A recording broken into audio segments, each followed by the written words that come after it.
Estoy aquí, Ok. estoy aquí con Aquiles.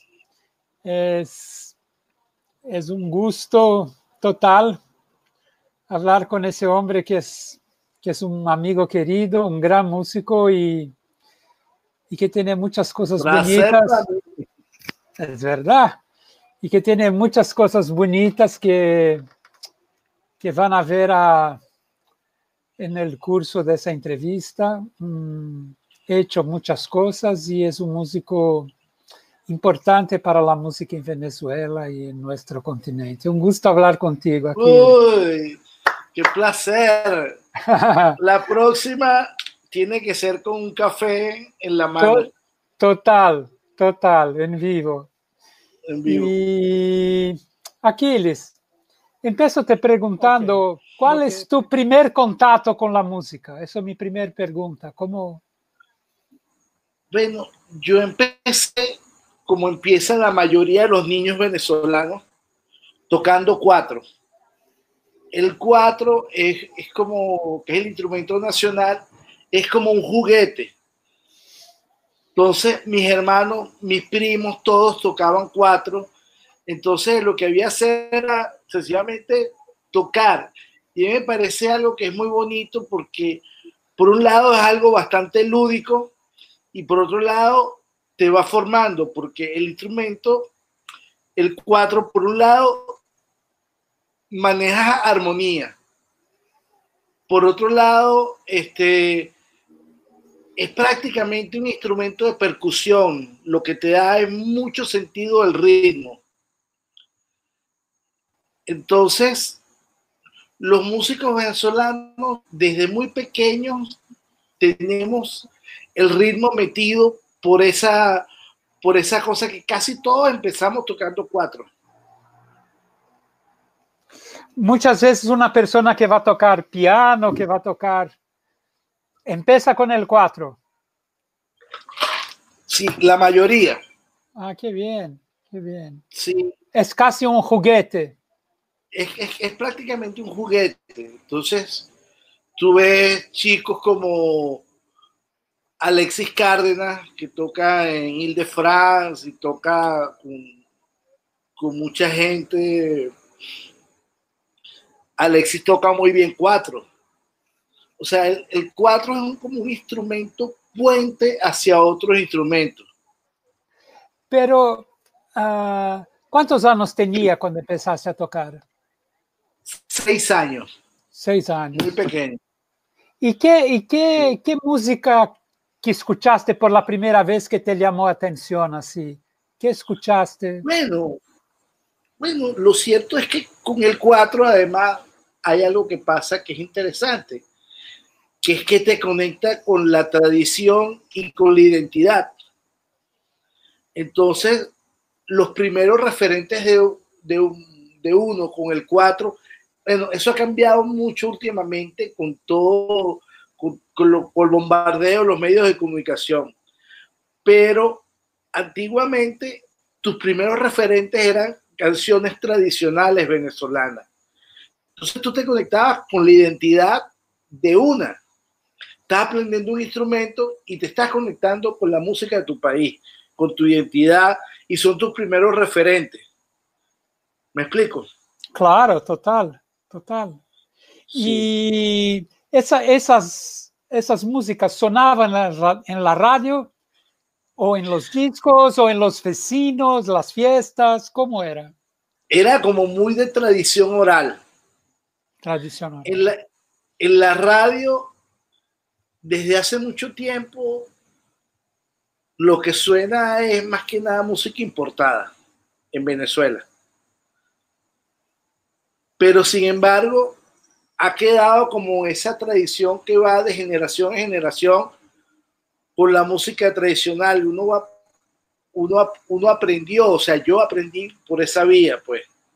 No era música que pasaba en la radio, pero era música que todos en la escuela cantábamos Ah, y ok.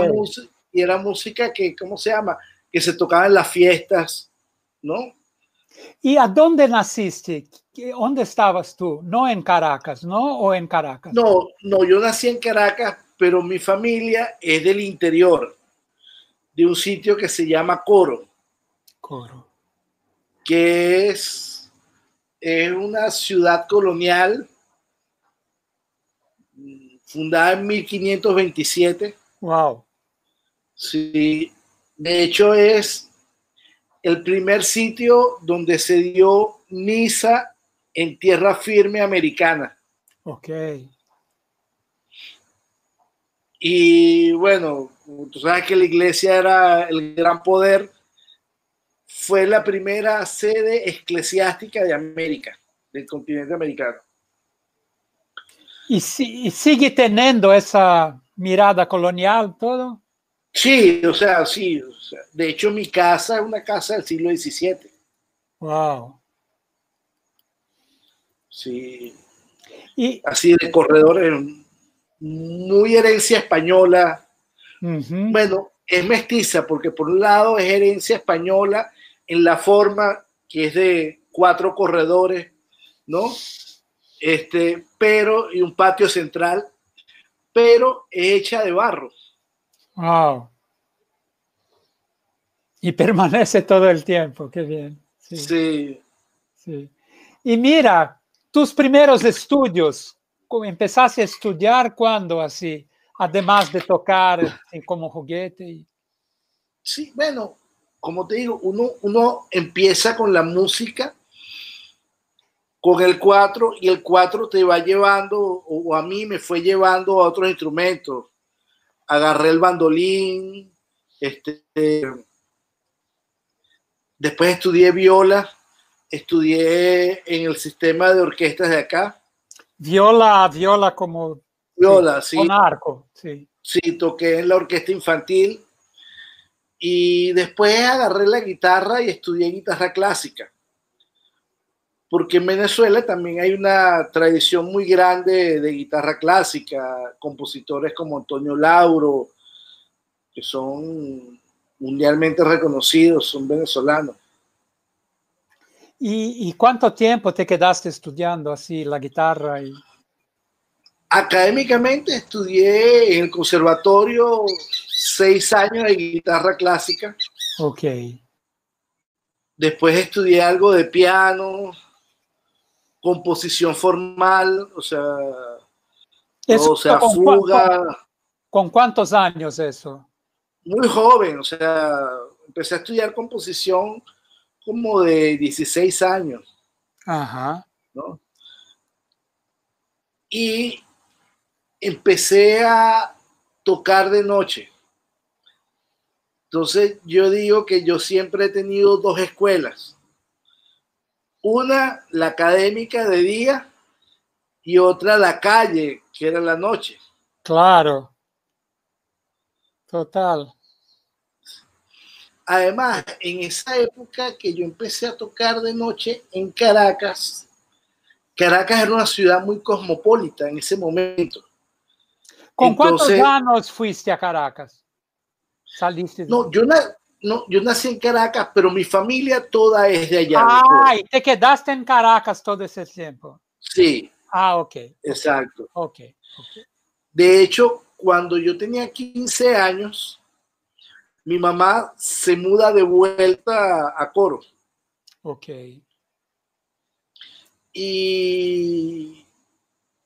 Y bueno, fue muy interesante. Yo me quedé viviendo solo en Caracas. Con 15 años. Sí, y bueno, y tenía algunos familiares, pero Pero vivías interesante porque solo en tu casa. sí, o sea, vivía en un cuarto alquilado. Después mi hermano, uno de mis hermanos se vino a vivir conmigo porque entró a la universidad en Caracas, entonces ahí por lo menos estábamos acompañados, pues, ¿no? Ok, entonces empezaste a tocar por la noche. ¿Y qué tocabas?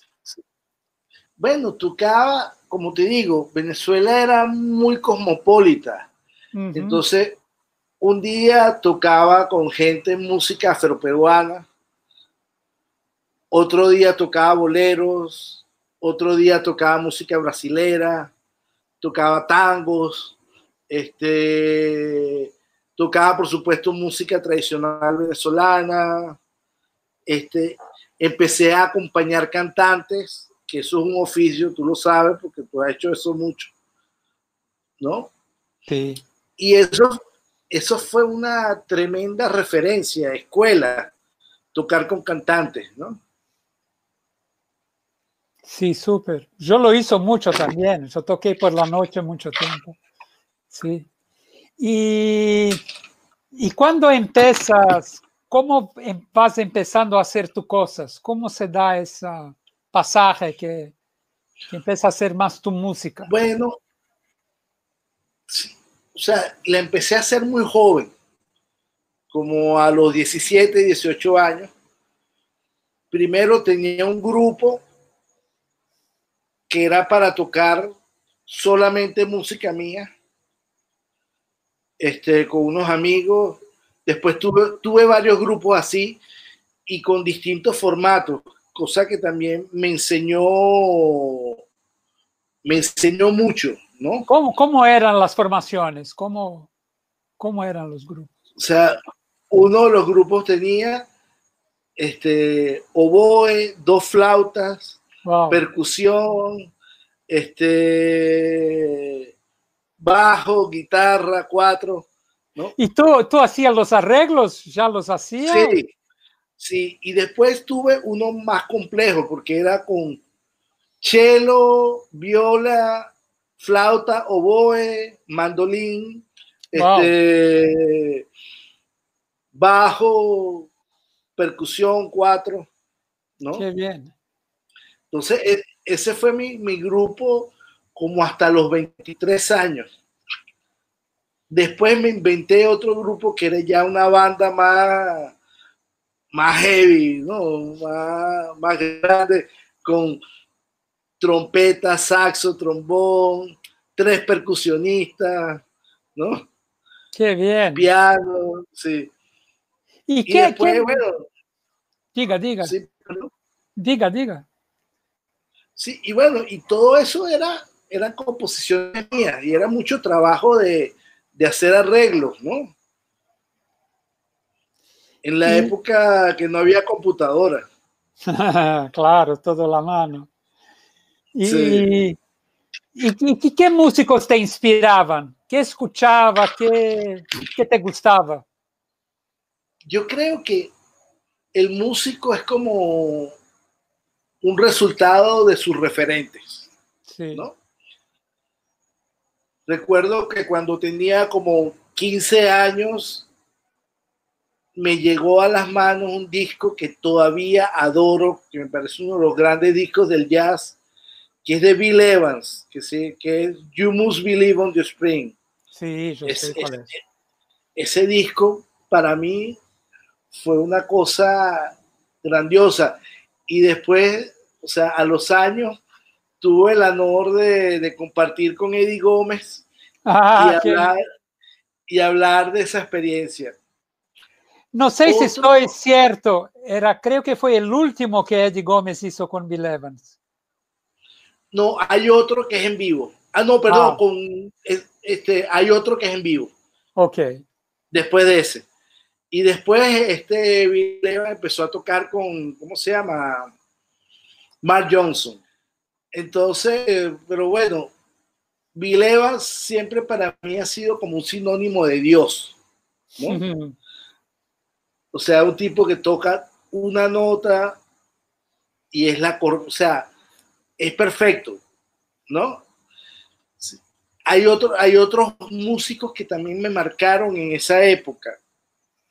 Uno es Piazzolla. Ah, qué bien. Me hice adicto a Piazzolla y creo que fue algo muy bueno porque Piazzolla es un gran melodista. Sí. Y yo me he dado cuenta que para mí la melodía es algo muy importante en la composición. Sí. ¿Sí? Y bueno, y hay dos músicos que para mí fueron fundamentales en esa primera etapa musical mía, que son Egberto Gismonti y Hermeto Pascual, Ah, sí. ¿no? Para mí Bueno, también. hay tres, o sea, y el otro es Jobim. Sí. ¿no? Claro, claro. O sea, los músicos brasileños pasaron a ser una referencia para mí increíble. Y después vi a Jobim, descubrí a Chico Buarque, Claro. ¿no? Y con Chico me pasa que yo siento que es el compositor, el letrista más increíble que yo conozco, o sea, como letrista, pues, ¿no? Sí. Y a la par de eso, cuando estudiaba en la orquesta, tenía mucho chance a ir a conciertos de música clásica, que también claro. son fundamentales, ¿no? Entonces, toda la semana iba a 2 o 3 conciertos, porque Wow. Caracas tiene varias orquestas sinfónicas. Caracas tiene 5 orquestas sinfónicas. Wow. ¿No? Por todo el movimiento de orquesta. ¿En ese momento ya existía el sistema? Ya, sí. Ah, ok. Ok. Bueno, yo estudié en el sistema, en la Orquesta Nacional Infantil, que era parte del sistema. Ok, ok. Entonces ya había. Muy bien. ¿Y sí. cuando hacía eso, ya se presentaba tú? Ajá. Tocaba por diferentes sitios. Sí. Y o sea, como te digo, tuve una formación muy loca, porque con la gente del sistema, precisamente, entré a tocar en el grupo de música antigua del sistema, a tocar laúd y vihuela. Ok. Entonces, y por otro lado empecé a tocar con músicos, con un grupo de música folclórica tradicional, folclore. Entonces, eso me hace a mí un híbrido muy raro, ¿no? Claro. Tocaba en muchas formaciones, muchas músicas distintas. Distintas. Un día estaba tocando música afroperuana, el otro día estaba tocando música antigua, después tocaba salsa, después estaba tocando choro. Qué bien. Qué bien. Sí. Y bien, y ahí empieza a grabar. ¿Cómo es que se va? Empiezo a grabar. Primero grabé con un grupo que es muy famoso en Venezuela, que se llama Un Solo Pueblo, que grabé con ellos cuando yo tendría como 16 años. Grabé tocando percusión, un tambor que es de la zona de Coro, que es el tambor coreano. Y ahí empecé, y el primer disco mío de música mía lo hice a los 22 años. ¿Y cómo fue recibido? Bueno, era un disco bastante avant-garde para ese momento, ¿no? ¿Qué año es este? ¿Qué año es? Estamos hablando 86, okay. 87, por ahí, ¿no? Entonces, también empecé a dar muchos conciertos solo de guitarra. Entonces, eso me abrió otro camino, ¿no? Claro. El camino de ser violonista, ¿no? Y de ser, o sea, guitarrista de concierto, ¿no? Pero siempre tocaba, era pura música mía. Qué bien, qué bien. ¿Y cómo era el escenario en Caracas en esa época para los músicos en general? ¿Cómo era la escena musical?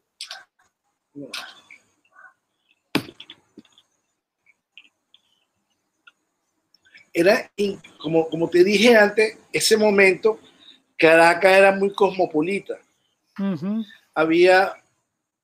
Había mucha gente, por ejemplo, había muchos exiliados de las dictaduras de Sudamérica, porque aquí había democracia. Entonces había muchísimos argentinos, chilenos, uruguayos, paraguayos, incluso brasileros, Ujú. que se habían venido con las dictaduras. Entonces, eso hacía un mundo, o sea, los argentinos y los chilenos tenían una peña siempre de música sureña interesante. Los brasileros tenían sitios donde tocaban, había un sitio que era de pura samba, pero había otro sitio donde tocaban choros, que yo iba mucho. Había un sitio donde se tocaba puro tango, Ok. que es la Peña Tanguera. Ahí yo toqué mucho y me nutrí mucho de la esencia del tango, que el tango también es otra música que yo adoro. Sí. Parece increíble. Y me fui involucrando con distintos tipos de música. Había toda la música del Caribe, la música cubana, puertorriqueña, colombiana. La fui tocando y pienso que por eso, bueno, por eso uno se le abre como un abanico de posibilidades de los distintos Claro, géneros que uno puede tocar, ¿no? claro. O sea, que puede ser que sea un degenerado. Degenera. Muy bien. Y uno vivía de música, sí, se ganaba lo suficiente, sí, tenía suficiente trabajo para vivir. Sí. En ese momento sí. En ese momento yo tocaba 5 veces a la semana de noche, aparte de conciertos, ¿no? Grabaciones, etcétera. Entonces, uno vivía cómodo, honestamente. Y tú, Después el país se fue a la mierda. después se fue. Mira, y tú grababas mucho, así como músico de estudio, era algo que hacías. Sí, bastante, porque, o sea, con esa versatilidad que me dio tocar distintos tipos de música, también me dio con los instrumentos. Entonces, Ok, yo toco 3 cubanos, toco 4, toco guitarra, puedo tocar mandolina, percusión. Entonces, a veces me llamaban para cosas muy diversas, grabaciones. Se grababa mucho en ese momento, sí, porque también las empresas privadas hacían muchos discos institucionales, ok, cosa que en los últimos 20 años se ha perdido. ok, entiendo. Acá se hizo mucho también. Y bien, y después tú vas a Estados Unidos, ¿no? Uh -huh. Me voy primero a Boston a estudiar, primero en Berkeley, después Eso estudié a Berkeley. ¿Qué año? 96. Ok, Entonces fue muy cómico porque en la audición para entrar a Berkeley, el chairman del departamento de guitarra me ofrece a que dé clase. Porque ellos no tenían a nadie que manejara toda la música latinoamericana. O ok, sea, y la verdad es que los gringos en eso son, o sea, son muy toscos, ¿no? Y el sentido del ritmo no lo tienen como lo tiene uno, que es como más natural, ¿no? Entonces, yo les hacía falta un guitarrista que viniera a ese mundo que no es de tocar bebop, sino es de tocar groove, sí, ¿entiendes? claro. O sea, es impresionante cómo allá, o sea, es muy fácil conseguir, o sea, tipos rapidísimos, pero tú lo pones con king, king, king, o sea, o cualquier cosa, los matan, no pueden. Y entonces, al invés de estudiar, fuiste a dar clases. Primero estudié en Berkeley 2 semestres. Me fastidié porque me di cuenta que estaba aprendiendo lo que ya sabía, pero en inglés, ¿no? Okay. Entonces después estudié en New England Conservatory, que era una institución de más nivel, pero pasaba también lo mismo. O sea, yo no tenía un título universitario de música. Uh-huh. O sea, yo estaba como para entrar en un máster, no para entrar a pregrado. Sí. ¿No? Entonces, me aburrí y tuve una conversación muy interesante con un profesor de New England, tipo muy interesante que se llama Hank Kuznetsky, que da clase de música judía. Es un crack de música klezmer, ¿no? Klezmer, sí. Exacto.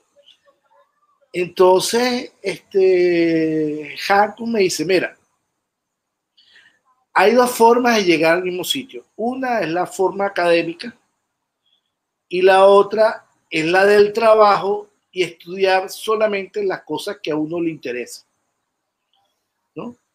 Él me dijo, yo creo que tú estás perdiendo tiempo estudiando en una universidad porque tú estás tocando, ¿no? Entonces esa conversación con Hankus me hizo así como clic. Y verdad, ya yo he empezado a tocar con gente como Paquito de Rivera, con Danilo Pérez. Entonces, dije, No, bueno, no hacía mucho sentido. no hacía mucho sentido y costaba mucho dinero. Claro, ¿No? claro, verdad. Y Entonces, eso todo en Boston, ¿no? en Boston, sí. Entonces, cuando dejé de estudiar, la gente de Berkeley me llamó para dar clases. Pues. Entonces estuve dando clases en Berkeley hasta que ellos tuvieron un rollo con la legalidad mía, las cosas esas de migración, y de hoy para mañana me dijeron, mira, no puedes seguir dando clase acá, ¿no? Por el estatus migratorio, ¿no? Lo que nos pasa cuando uno es extranjero, pues, ¿no? Claro. Entonces, de ahí me fui a Nueva York y creo que es lo mejor que me pudo pasar a mí en la vida. Porque en Nueva York me conecté con el mundo. Claro, imagino. Empecé a tocar con Giora Feitman, que era un clarinetista de klezmer. Sí. Imagínate un venezolano de acá, de coro, tocando música judía. Muy bien. Y con, ¿cómo se llama? Con Giora fue una experiencia increíble porque con él nosotros tocábamos como 150 conciertos al año. Wow. Sí, eso era así, uno tras otro, tras otro, tras otro. Y bueno, o sea, en Nueva York, una vez Romero Lubambo, el guitarrista, me dijo que, sí, que lo increíble de vivir en Nueva York no es lo que tú vayas a tocar en Nueva York, sino las conexiones que te generan en Nueva York para estar tocando en todos lados. Claro, eso yo escuché una vez decir, ¿no? Que Nueva York la gente toca por muy poco, ¿no? En los clubes y todo, pero es allí que la gente los ve y ahí se invitan a los festivales y todo afuera de Nueva York, no en Nueva York, ¿no? Claro, es como una vitrina, ¿no? Es una vitrina maravillosa y además tiene una cosa que te golpea el ego duramente. Una vez me dice una coreógrafa gringa con la que yo trabajé, Margot Sappington, ella me decía que lo bueno que tiene Nueva York es que tú nunca vas a ser más grande que la ciudad. Sí, está bien, claro, claro. Tiene gente muy buena, ¿no? De todas partes, ¿no? De todas partes, claro. Claro. Claro. ¿Y cuánto tiempo? Como São Paulo. Sí, São Paulo tiene mucha gente, sí. Me recuerdo cuando fuimos juntos a un concierto en São Paulo y tú dijiste, eso solo vi en Nueva York, ¿no? Claro, sí.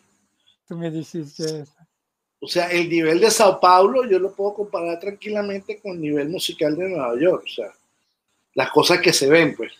Sí, hay mucha gente buena, sí. Sí. Eso es bueno porque te da,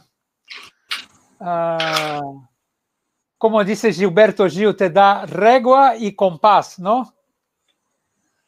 Te da como una dirección y al mismo tiempo te pone en la realidad, ¿no? Sí, eso está bien. Sí. Te deja humilde, ¿no? Si es inteligente, total, ¿no? Total, o sea. Sí, entonces tú estás por la calle y de repente estás tomándote un café en un dinner de eso y está Pat Metheny, ¿no? Claro, claro. Y llegas a cualquier club de, ¿cómo se llama? El más balurdo de Nueva York, o sea, el más ruin de Nueva York, y en el público está Chick Corea, ¿no? Sí, claro.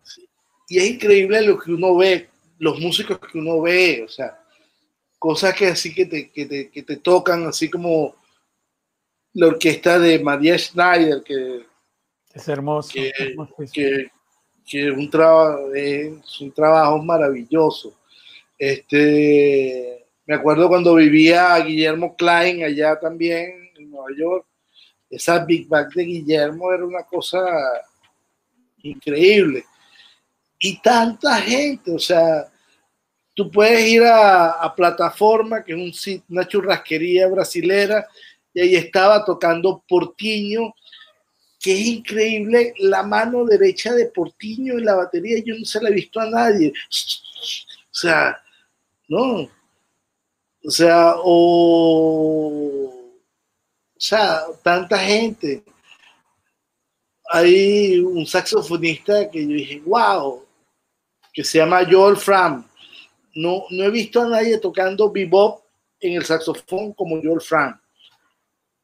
Y él toca con un guitarrista que se llama Joe Cohn, que también es el guitarrista de bebop más impresionante que he visto. Entonces, todo eso pasa en Nueva York. Sí. Sí. Gente de todo el mundo también, ¿no? Sí. Y tú en Nueva York,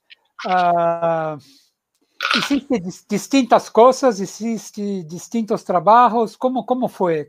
¿Y hasta cuándo te quedaste? Bueno, viví 11 años en Nueva York. Me mudé de Nueva York en el 2011. Y ahí toqué cosas muy diversas. O sea, toqué con grupos afroperuanos, con grupos de música colombiana, con grupos de tango, muchos grupos brasileros, cosas de música clásica también llegué a hacer.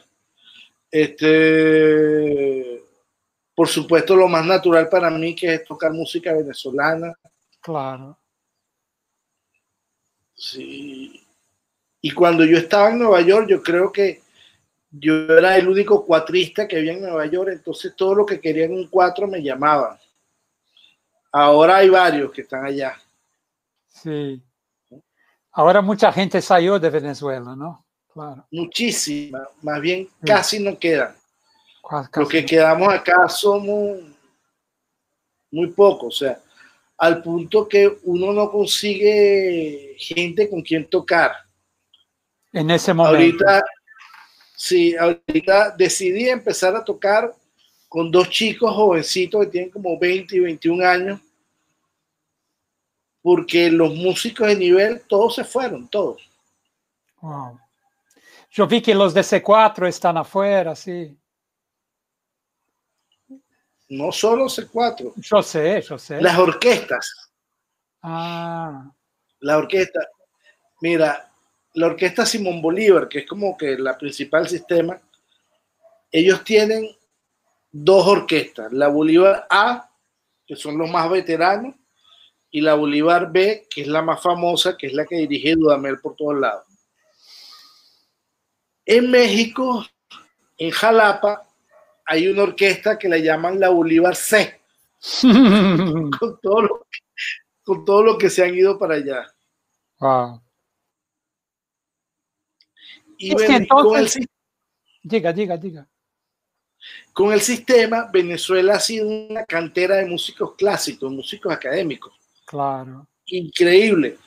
Entonces, ahorita yo creo que en todas las orquestas del mundo hay por lo menos un venezolano que ha sido, si se quiere, formado por el sistema. Claro. Bueno, mira, me regresé a Venezuela primero porque siento que aquí tenía mucho que hacer, o sea, mucho que aportar. O sea, en Nueva York, igual que en Europa, yo creo que ya está todo hecho. Claro. O sea, está todo inventado. En cambio, acá está todo por inventarse. Claro. Y creo que fue Gilberto Gismonte que habló eso, que cuando haces algo en Europa o Estados Unidos, haces algo. Cuando haces algo en nuestros países, hace historia, ¿no? Exacto. Entonces, me tomó, o sea, vine acá con una idea un poco inspirado por el núcleo contemporáneo de Brasil, ¿no? y por la casa de teatro de Santo Domingo. Sí, qué bueno. Sí. Con ¿cómo se llama? Freddy Ginebra. Freddy Ginebra, que es un ser maravilloso. Maravilloso. Sí, entonces, un poco inspirado en esa experiencia, me vine acá y con un amigo, creamos una plataforma para los músicos venezolanos que se llama Guataca, que ha sido interesante porque ha sido un espacio de proyección del talento emergente. Sí, súper. Yo lo acompañé un poco, súper. Sí, entonces creo que fue importante que me viniera. Además, me vine en el peor momento de la historia de Venezuela. Todos salían y tú volviste. Exacto. Incluso, o sea, la economía, o sea, acá en Venezuela la situación es realmente terrible.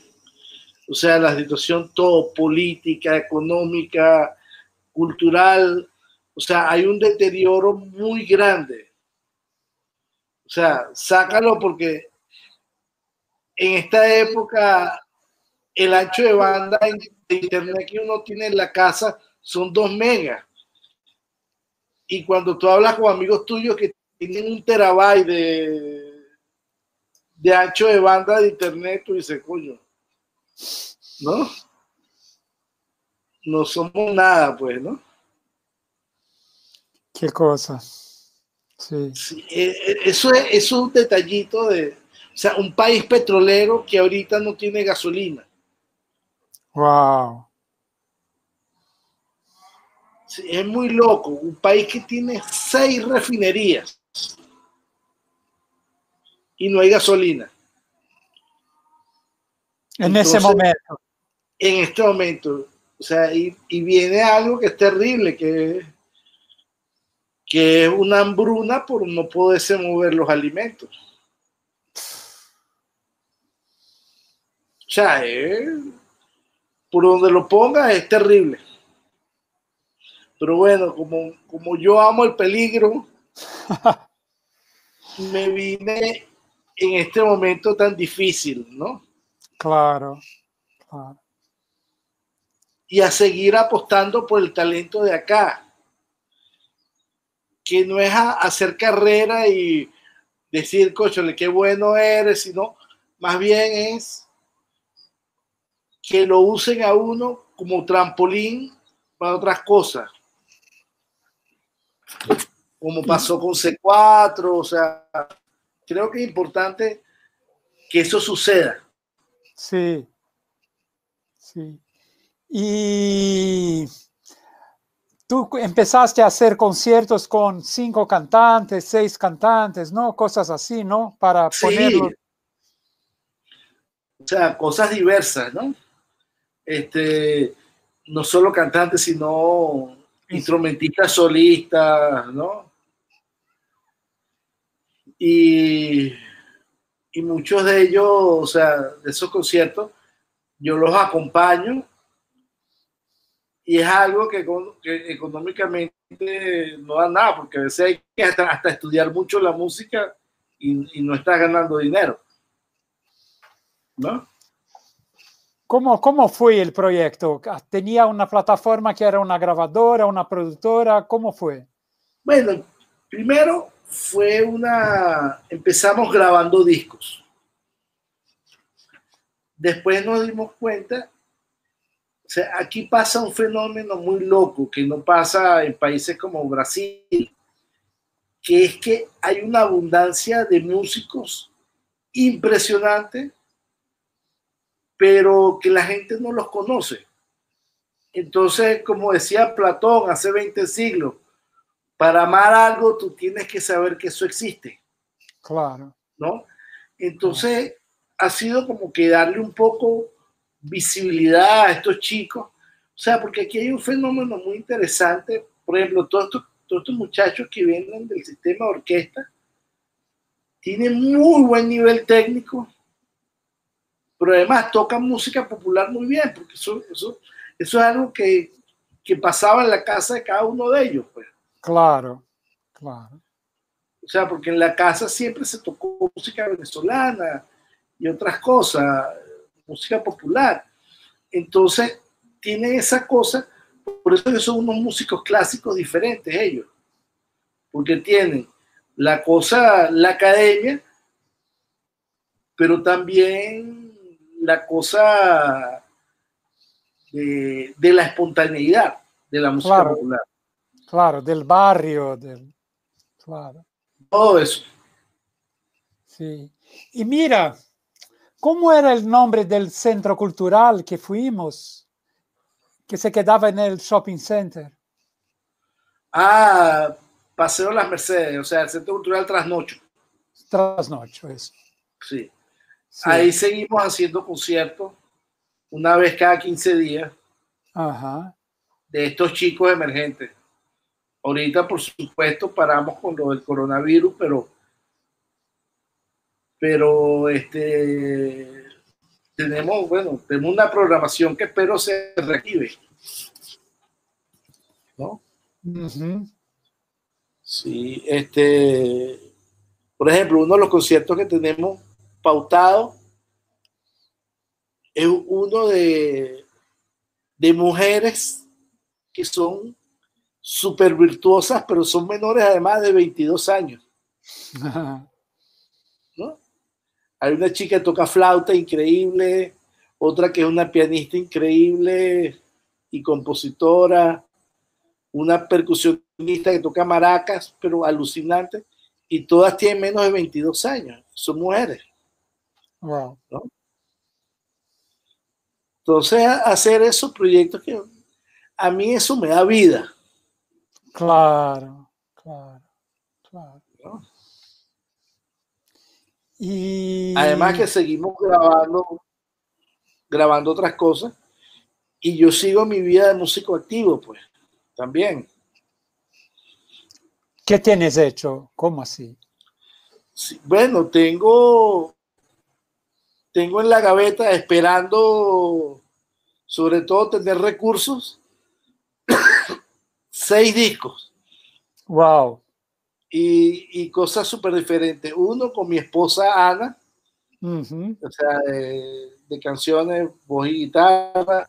Otro con una cantante que está en Alemania, que es Ima América.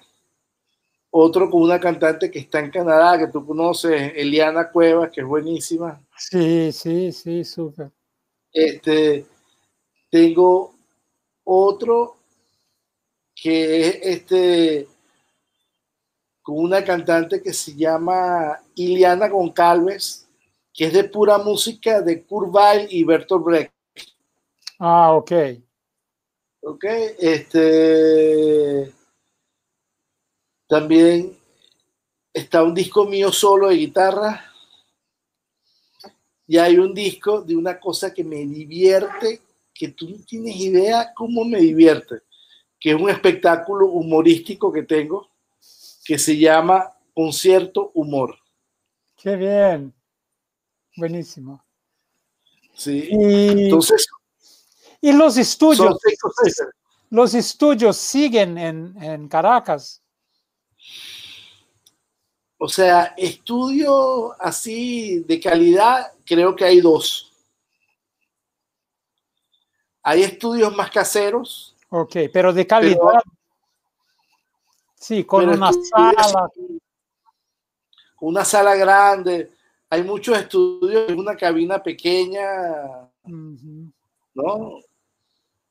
Pero así con sala grande, que por ejemplo tengan un piano y puedas grabar 4 o 5 músicos. O sea, hay dos que yo conozca.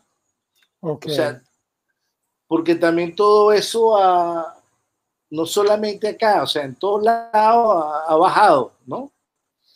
Porque Sí, ahorita con una computadora, una tarjeta de sonido, tú puedes grabar un disco en tu casa,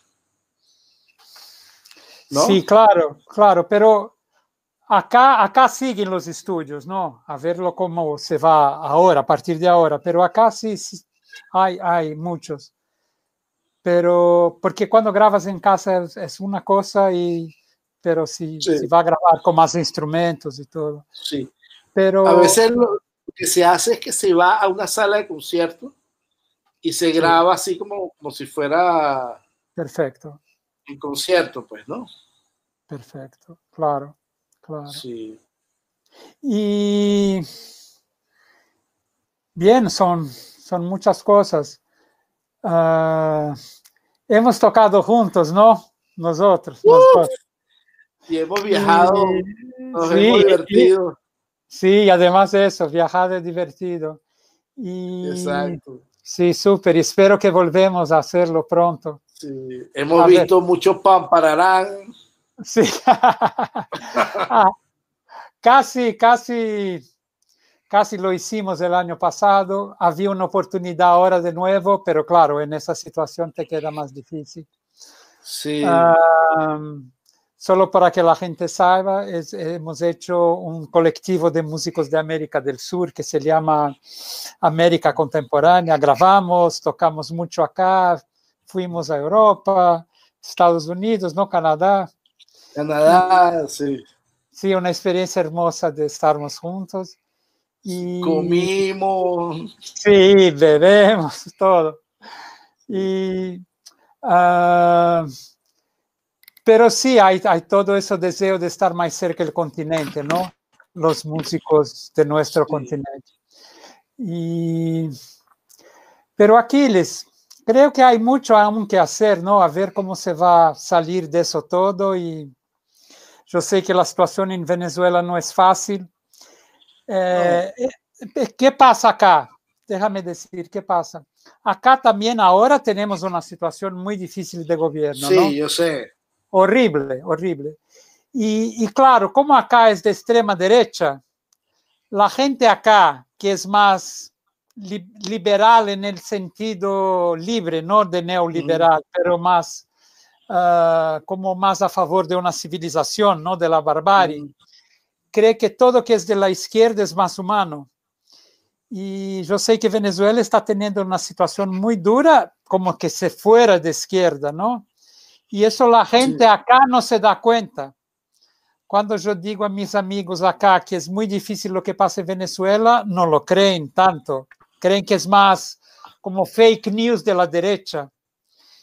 Y eso es muy duro, ¿no? Porque puede ser horrible de izquierda, como fue Pol Pot, por ejemplo, en Camboya, ¿no? Sí. Era de izquierda y fue un asesino, ¿no? Bueno, Y, o Stalin, sí, o Stalin, claro, que murió ¿no? millones de personas, claro. Y yo sé que la situación en Venezuela, pero yo, en mi parte, de mi caso, yo he tenido que estar en Venezuela para comprender eso. Cuando yo fui a tu invitación, yo comprendí que eso podría pasar. Pero bien, ahora estamos viviendo eso de derecha acá, como muy difícil. Es que yo creo que los dos extremos son terribles. Sí, sí. O sea, y el punto acá en Venezuela es que no es esta izquierda idealista a lo que uno, que nos ha vendido la utopía, ¿no? Uh-huh. Sino que es una izquierda militarista, o sea, dominada por militares. Entonces, es como si fuera la dictadura militar brasilera, claro, pero vestidos de izquierda. Sí. ¿No? Sí, en estos días estaba viendo una película muy interesante de Pepe Mujica, que me parece un tipo brillante. Sí, total. ¿No? Sí. Entonces, o sea, entender el proceso de él, o sea, él dice, o sea, me pareció muy interesante y muy honesto y sincero lo que él decía. Él dice que ellos hicieron actos criminales, pero que ellos estaban, que él estaba consciente de lo que hicieron, pero que en cambio los que lo pusieron preso a él estaban haciendo actos criminales y no tenían conciencia de lo que estaban haciendo, ¿no? Sí. O sea, creo que el militarismo ha dejado una falta de conciencia terrible, ¿no? Sí, sí, total. O sea, ¿dónde está el factor humano en todo esto? O sea, yo no puedo entender un pueblo o un gobierno que se tilde de izquierda donde la gente se esté muriendo de hambre.